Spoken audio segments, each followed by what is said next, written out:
মুসা পয়গম্বর তো আল্লাহর পাগল।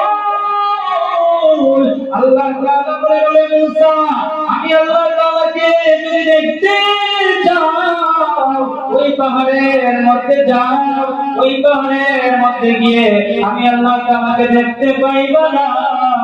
আল্লাহ তাআলা বলে ৭০,০০০ নূরের পর্দা সরাইয়া আমি আল্লাহ তাআলা যখন পাহাড়ের মধ্যে আমার নূরের তাজাল্লি দেব, যদি পাহাড় সব জায়গায় থাকে তাহলে আমি আল্লাহ তাআলাকে দেখতে পাইবা। আর আমার নূরের তাজাল্লি যদি পাহাড় বিচ্ছিন্ন হয় ওরে মুসা আমি আল্লাহকে দেখতে পাইবা না। তথাগত আল্লাহ তাআলা ৭০,০০০ নূরের পর্দা সরাইয়া যখন পাহাড়ের মধ্যে নূরের তাজাল্লি দেওয়ার সাথে সাথে পাহাড় চূর্ণ বিচ্ছিন্ন হয়ে যায়। আর এইদিকে মুসা পয়গম্বর অজ্ঞান হয়ে পড়ে।